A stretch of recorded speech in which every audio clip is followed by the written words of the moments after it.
नमस्कार प्रेक्षकांनो, आजच्या भागामध्ये आपण बघूया.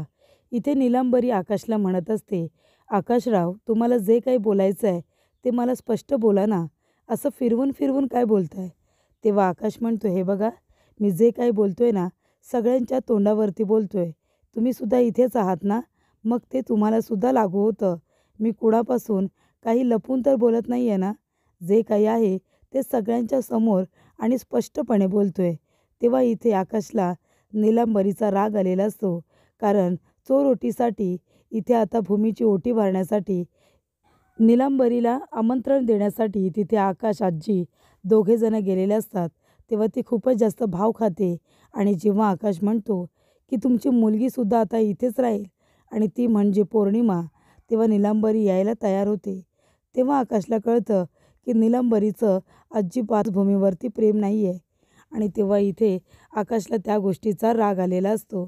तेव्हा इकडे भूमी म्हणत असते की आकाश जाऊ दे ना, तू शांतपणे जेवून घे बरं. तेव्हा अभि आलेला असतो आणि अभि म्हणत असतो की अरे वा, माझी आई इथे नाही आहे. माझी आई तिकडे एवढ्या मोठ्या त्रासात राहते आणि तुम्ही इथे छान सगळेजण आनंदाने अगदी सण साजरे करताय. तेव्हा इथे भूमी म्हणत असते की सण हे आनंदाने साजरे केले जातात, म्हणजे निगेटिव्हिटी घरामधून घालवायची असते आणि आनंदाने आणि उत्साहाने इथे आता एकदम एनर्जीने सगळे सण साजरे करायचे असतात आणि त्याच्यातून आनंद मिळवायचा असतो, असं भूमी म्हणते.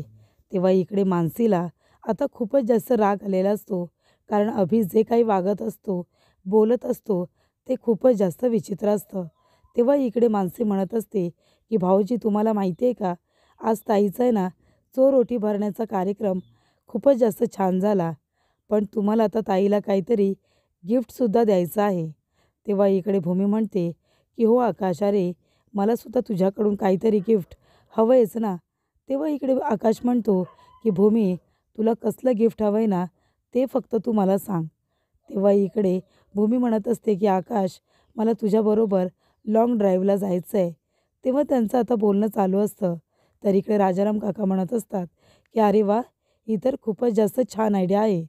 त्यानंतरला इकडे आता राजाराम काका म्हणतात, अभिजित अरे कशाला उभा आहेस, बस ना बाळा, तू सुद्धा जेवून घे आमच्याबरोबर. तेव्हा इथे अभिजित आता नुसता मूर्खपणा करत नाही, तर खूपच जास्त मूर्खपणा करतो. स्वतःची प्लेट वाढून घेतो आणि त्यानंतरला रागिणीची प्लेटसुद्धा तो वाढून घेतो.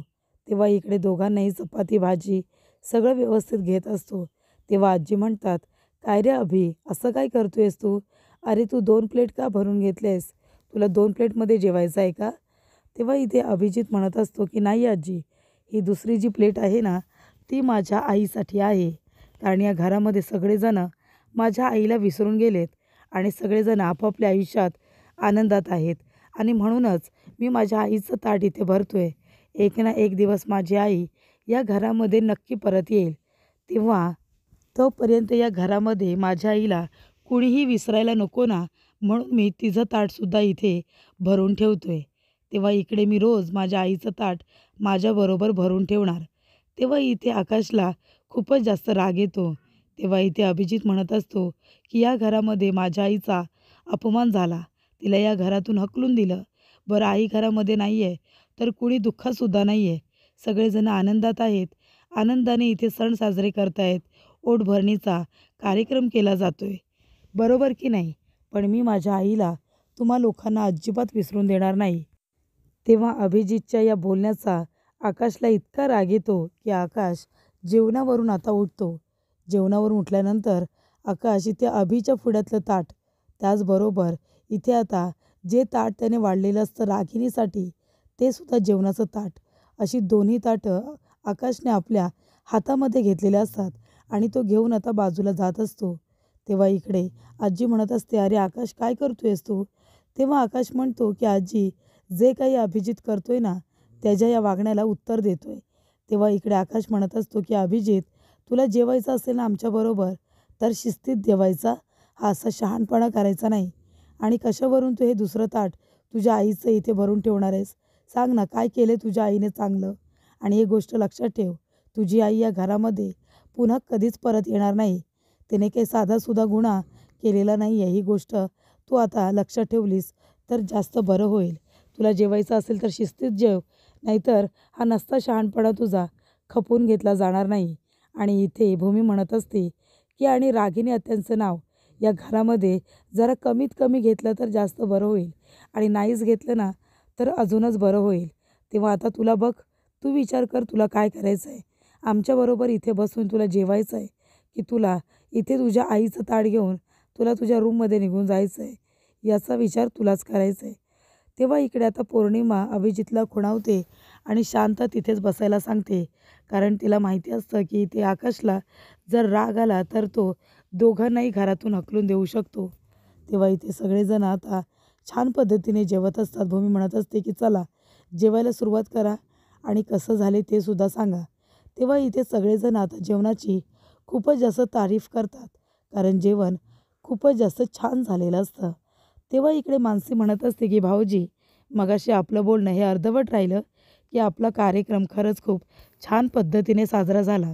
आणि उद्या ना भाऊजी मकर संक्रांतीसुद्धा आहे, त्याच्यामुळे उद्याची सुद्धा सगळी जय्यत तयारी आपल्याला करायची आहे. सुगड पुजायचे असतात आणि त्यानंतरला हळदी कुंकूचा सुद्धा कार्यक्रम ठेवण्यात येणार आहे. त्यामुळे आता खूप जास्त तयारी बाकी आहे. तेव्हा आकाश म्हणत असतो की हे बघा, जी काही तयारी करायची आहे ना ती लवकरात लवकर सगळे करून घ्या, कारण नंतर काही कमी पडायला नको. बरोबर ना आजी? तेव्हा आजी म्हणतात की अगदी बरोबर. तेव्हा इकडे आता राजाराम काका म्हणत असतात की आकाश, अरे आता हळदी कुंकूचा कार्यक्रम आहे, तर आजूबाजूच्या लोकांना सुद्धा आमंत्रण हे द्यावंच लागणार आहे. त्यानंतर माणसे म्हणत असते, भाऊजी अहो ताईला विचारलंत की नाही की तिला काय गिफ्ट हवं आहे म्हणून? तेव्हा माणसे म्हणते की मला आकाशबरोबर लाँग ड्राईव्हला जायचं आहे, त्याच्याबरोबर मला वेळ घालवायचा आहे. तेव्हा इकडे राजाराम काका म्हणतात, अरे वा, तुझ्या बायकोला किती छान डोहाळे लागलेत. आणि बाबा, बायको घरची लक्ष्मी असते, तिचे सगळे डोहाळे पुरवायचे असतात. तेव्हा आकाश, तू तिला आता जेवण करून झाल्यानंतर लाँग ड्राईव्हला बाहेर घेऊन जा कुठेतरी, तिला पण बरं वाटेल. अरे मी पण रागिणीचे सगळे डोहाळे हे पुरवलेले आहेत, ते सुद्धा आनंदाने. तेव्हा इथे सगळेजण आता डिस्टर्ब होतात आणि त्यांच्याकडे बघायला लागतात. तेव्हा राजाराम काका म्हणत असतात की मला एवढंच म्हणायचं आहे की भूमीचे जे काही डोहाळे असतील ते तू पुरव, ते तू पूर्ण कर. तेव्हा इथे आकाश म्हणतो की नक्की नक्की राजाराम काका. त्यानंतर इथे रागिणीला आता प्रेक्षकांनो पंख्याची सवय असते, एसीची सवय असते, आणि इथे झोपडपट्टी, ना तिच्याकडे पंखा आहे ना तिच्याकडे एसी, लांब लांबवर तर नाहीच आहे. तेव्हा इकडे आता लाईटसुद्धा जातात, म्हणजे आधी मच्छर चावत असतात आणि आता अख्ख्या खोलीमध्ये अंधार निर्माण झालेला असतो. सगळेजण आता तिला त्रास देत आहेत की काय, असं रागिणीला वाटत असतं. ती म्हणत असते की हे बघ, आता लाईटसुद्धा गेली आणि हे सगळं आहे ना, हे चाळकरी मुद्दामून करतायत मला त्रास देण्यासाठी, माहिती आहे ना मला. तेव्हा ती सगळीकडे आता मेणबत्ती माचीस कुठे मिळते का ते बघत असते. तेव्हा तिला ना मेणबत्ती मिळत ना तिला माचीस मिळत, तिला काहीही मिळत नाही. तेव्हा ती म्हणते एक काम करते, अभिजितला फोन करते. आणि ती अभिजितला फोन करायला जाणारच असते, तेवढ्यातच तिच्या मोबाईलची आता बॅटरीसुद्धा लो झालेली असते. फोन आता स्विच ऑफ व्हायला येतो. तेव्हा रागिनी आता संपूर्ण रूममध्ये कुठे माचीस आहे का ते शोधता शोधता तिला काहीसुद्धा सापडत नाही. पूर्णपणे रूममध्ये अंधार निर्माण झालेला असतो. ती म्हणत असते की देवा, कसं होईल माझं, मला किती मच्छर चावत आहेत, मला खरंच खूप त्रास होतो आहे या चाळीमध्ये राहण्याचा.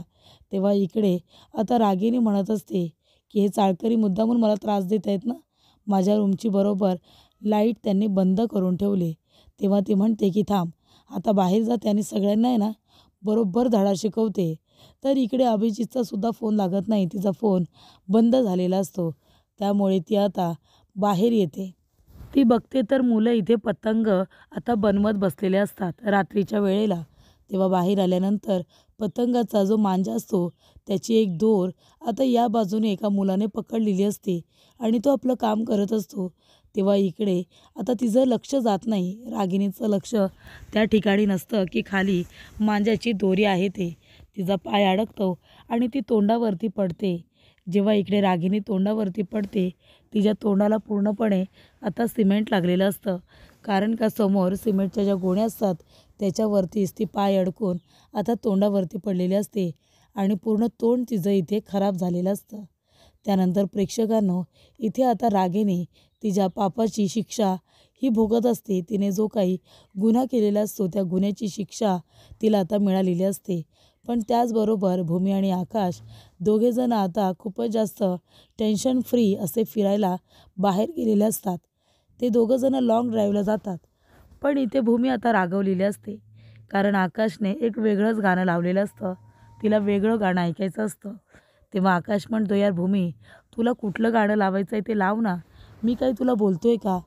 तेव्हा इकडे भूमी म्हणत असते, नाही जाऊ दे ना, आता तुला जे गाणं आवडतं आहे ते तू लावलेस ना, मग मी कशाला आता मध्ये मध्ये लुडबुड करू, जाऊ दे, जे लागले ते पण छान आहे. तेव्हा इथे भूमी म्हणत असते की आकाश, मला ना तुझ्याबरोबर लाँग ड्राईव्हला यायचं होतं, पण तू आहे ना भांडतोस माझ्याजवळ, म्हणून मी येणं टाळत होते. तेव्हा आकाश म्हणतो, असं काही नाही आहे गं, तू कशाला भूमी असं बोलतेस? तुला हवं ते गाणं तू जर लावलंस तरीसुद्धा चालेल, नाहीतर जाऊ दे, आपण गाणीच बंद करूया, आपण गाणी ऐकायलाच नको.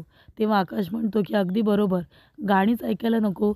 तेव्हा इकडे भूमी म्हणत असते, आकाश, आता तू एक काम कर, बायकोचे सगळे हट्ट पुरवायचे, कारण ती घरची लक्ष्मी आहे असं तू म्हणतोस ना, मग गाडी आता बाजूला लाव, आपण दोघेजण आता चालत जायचं आहे, आपण चालत जरा वॉक घेऊया. तेव्हा इकडे आकाश म्हणत असतो, पण भूमी, तुला लाँग ड्राईव्हला माझ्याबरोबर यायचं होतं आणि आता आपण आलो आहे, तर तुला चालायचं आहे माझ्याबरोबर. तेव्हा भूमी म्हणते, अगदी बरोबर. तेव्हा इथे आकाश आणि भूमी दोघेजणं गाडीच्या बाहेर आल्यानंतर त्यांना खूपच जास्त थंडी वाजायला लागते. तेव्हा इकडे दोघेजण एकमेकांच्या हातावरती हात घासून एकमेकांच्या चेहऱ्याला, नाकाला हात लावत असतात. तेव्हा भूमी म्हणते की नाकाला सुद्धा हात. तेव्हा आकाश म्हणतो, हा कसं असतं ना, जेव्हा इकडे थंडीमध्ये जास्तीत जास्त गार जेव्हा वाटतं ना, तेव्हा सगळ्यात आधी नाक गार होतं आणि कानसुद्धा गार होतात, कळतंय तुला? तेव्हा आधी नाकालासुद्धा हात लावायचा असतो, म्हणजे ते गरम होतं. तर इकडे रागिनी म्हणत असते, काय रे कार्ट्यांनो, हे सगळं मुद्दामून केलंत ना तुम्ही, मला त्रास देण्यासाठी, तुमच्यामुळे माझा चेहरा खराब झाला, कळतंय का तुम्हाला? तेव्हा इकडे ती मुलं म्हणत असतात की हे बघा, रात्रीच्या वेळेला आम्ही इथे खेळत असतो, आम्ही आमचं काम करतोय ना, तुम्हाला कोणी सांगितलं होतं लगेच इतक्या पुढे यायला? तेव्हा रागिनी म्हणते, अरे बाबा, पुढ्यात नव्हते रे आले मी, इथे माझ्या घराच्या समोर मी बसले होते, तुमचं इथे काय काम आहे सांगा ना? म्हणजे माझ्या घराच्या समोरच तुम्ही काय करताय? मी माझ्या घरातून किती फेऱ्या मारेन, किती बाहेर येईन आणि किती आतमध्ये जाईन, तुम्हाला करायचं काय? तेव्हा इकडे तो मुलगा म्हणतो की मला काय करायचं आहे, मग आता हे घर तुमचं आहे, घराच्या समोरची जागा तुमची नाही आहे, कळलं ना? थांबा, आता बघा मी काय करतो, मी माझ्या आईलाच इथे बोलावतो, तीच तुम्हाला सरळ करेल. तेव्हा इकडे त्या मुलाची आई त्या ठिकाणी आलेली असते आणि ती म्हणते, काय गे टवळे, कळत नाही का तुला? लहान आहे ना माझा मुलगा, झाली असेल त्याच्याकडून चूक, मी असं नाही बोलत की तो चुकला नाही आहे, पण म्हणून तू त्याला वाटेल तसं बोलशील, त्याच्यावरती हात उगारशील, लाज नाही वाटत तुला हे सगळं करताना बोलताना? अगं ही चाळ आहे, माझं घर काय तुझं घर काय? एकदा का आपण आपल्या घराच्या बाहेर पाऊल टाकलं की समजून जायचं की ही जागा आता सार्वजनिक आहे. तू फक्त तुझ्या रूमपर्यंत मर्यादित राहत जा, बाहेर यायची तुला गरज नाही आहे, नाहीतर मग तुला असंच आता सगळ्या गोष्टीचा त्रास होत राहील, कळते ना तुला? आधीच तू काय केलेस ते माहिती आहे ना?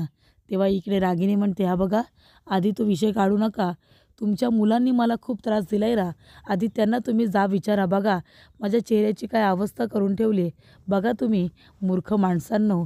तेव्हा इकडे आता तुम्ही आतल्या गाठीची माणसं आहात, खूपच जास्त वाईट आहात, मला त्रास देण्यासाठी हे सगळं करताय. बघा बघा, माझ्या घरातली लाईटसुद्धा गेली आहे, कळतं आहे ना? तेव्हा इकडे एक मुलगी आहे, त्यांनी म्हणते, अहो काय बोलताय तुम्ही, आम्ही आतल्या गाठीचे आहोत की तुम्ही ज्यांच्याबरोबर बसता उठता ते लोक आतल्या गाठीचे आहेत? सांग बरं, मी काही इथे चुकीचं केलेलं नाही आहे. तेव्हा चाळीतली माणसं म्हणत असतात, तू एक नंबरची चुकीची आहेस, अगं स्वतःच्या भाच्याला आणि सुनेला मारण्याचा प्रयत्न केला आहेस तू. तेव्हा रागिनी म्हणते, गप्प बसा, मी असं काही केलेलं नाही आहे. तेव्हा इकडे सगळे चाळकरी म्हणत असतात, केलं आहेस तू, केलं आहेस, आणि आता इथे तोंड बंद करायला आली आहेस का तुझं? तरीसुद्धा तोंड बंद नाही आहे, आम्हाला बोलतेच आहेस, पण आता लाज वाटली असेल ना तर थोडी शांत बस. तेव्हा इकडे आता चाळकरी रागिनीवरती चिडलेले असतात. रागिनीसुद्धा म्हणत असते की तुमची मुलं खूपच जास्त आगाऊ आहेत, त्यांच्यामुळे आता हा वाद निर्माण झाला आहे. तेव्हा चाळीतल्या बायका मुलीसुद्धा खूपच जास्त चिडलेल्या असतात, तिच्यावरती रागवलेल्या असतात. तेव्हा त्यासुद्धा तिला वाटेल तसं बोलत असतात. म्हणत असतात की या चाळीमध्ये राहण्याच्या बिलकुल पण तू लायकीची नाही आहेस, कळलं ना?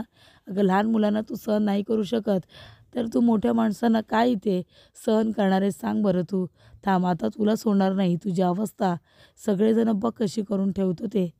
तेव्हा इकडे आता सगळेच जण 3-3.5 महिन्यानंतर आपल्या घरी जाणार आहेत. या गोष्टीचा तर आनंद आहेच. त्यानंतरला इकडे आकाश आणि भूमी इथे शेकोटी केलेली असते वॉचमन दादानी.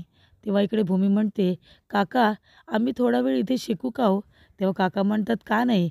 अहो निसर्गाने दिलेली फाटी आणि ही आग, आता ही आम्ही पेटवून ठेवली आहे. तुम्हालासुद्धा शेकायचं असेल तर नक्की शेका ना." तेव्हा इकडे भूमी आपले हात शेकवते आणि आकाशच्या चेहऱ्याला लावते. आकाश आपले हात शेकवतो आणि भूमीच्या चेहऱ्यावरती लावत असतो. तेव्हा दोघांमधलं प्रेम बघून इथे आता वॉचमन काका खूपच जास्त खुश झालेले असतात. ते म्हणत असतात, "अरे वा, घरच्या लक्ष्मीची खूपच जास्त काळजी घेतली जाते. पण चांगली गोष्ट आहे, कारण घरची लक्ष्मी आनंदात असेल, छान असेल ना, तर मात्र इथे सगळ्या गोष्टीची भरभराट होते. घरामध्ये खूप जास्त लक्ष्मी येते, ऐशो आराम येतं आणि हे सगळं तुम्हाला मिळणार आहे." तेव्हा इकडे आता चांगलाच आशीर्वाद दिलेला असतो. चहावालासुद्धा तिथे येतो. तेव्हा भूमी म्हणत असते की "आकाश, अरे एवढं छान थंड असं वातावरण आणि गरमागरम चहा, किती छान कॉम्बिनेशन आहे बघ." तेव्हा आकाश म्हणतो, "ठीक आहे ना, आता घरची लक्ष्मी आहे. घरामध्ये जर भरभराट येणार असेल, घरच्या लक्ष्मीला मग खुश नको का ठेवायला?" तेव्हा इकडे आकाश आता तिला हसत हसत आता टोमणा मारत असतो. त्यानंतरला इकडे तो सगळ्यांसाठी गरमागरम चहा घेतो. अगदी इथे दोन्ही वॉचमन काकांना, तुलासुद्धा आणि मलासुद्धा. त्यानंतर इथे आकाश आणि भूमी दोघेजणं छान गप्पा मारत असतात. छान आता विषयांवरती बोलत असतात. तेव्हा इथे भूमीलासुद्धा छानच वाटत असतं. कारण का कितीतरी दिवस घरामध्ये ताणतणावाचं वातावरण निर्माण असतं आणि त्याच्यामध्ये भूमीला आकाशबरोबर काही बोलताच येत नसतं. पण इथे आता वेळात वेळ काढून सगळेजणं आता या कार्यक्रमाला हजर झालेले असतात, हळदी कुंकूच्या कार्यक्रमाला. त्यामुळे इथे आता छान अशी सजावट सगळीकडे झालेली असते. पण प्रेक्षकांनो, पुढील भागामध्ये आता इथे रागिनी आलेली असते आणि भूमी सगळ्यांचा हळदी कुंकू करत असते. तेवढ्यातच रागिनी म्हणते की "मी माझा इथे हक्क आणि अधिकार घ्यायला आले, कळलं का? माझ्या वाटणीचा वाटा." त्यानंतरला आकाश काही बोलायला जाणार, तेवढ्यातच भूमी आता म्हणते की "थांब आकाश, हळदी कुंकूच्या दिवशी आलेत रे, वाण तरी घेऊन जाऊ दे." तेव्हा इकडे आता भूमी रागिनीला वाण देत असते. वाण दिल्यानंतर रागिनी बघते तर काय, त्या मडक्यामध्ये दुसरं तिसरं काही नाही, त्याच्यामध्ये असते माती. तेव्हा रागिनी म्हणते, "हे काय केलंस तू भूमी? तू मला माती दिली आहेस का?" तेव्हा भूमी म्हणत असते, "कसं आहे ना आत्या, म्हणजे बघा ना, तुम्ही जे काही वागलं आहेत त्याच्यानंतरला तर तुम्हाला मातीसुद्धा द्यायला नको. पण तुम्ही म्हणताय ना की वाटा हवा आहे म्हणून, म्हणून मी तुम्हाला सांगते की तुमच्या नावाला किंवा तुमच्या वाटणीला फक्त हे मातीच येणार आहे, ही गोष्ट लक्षात ठेवा." असं भूमी रागिनीला म्हणालेली असते.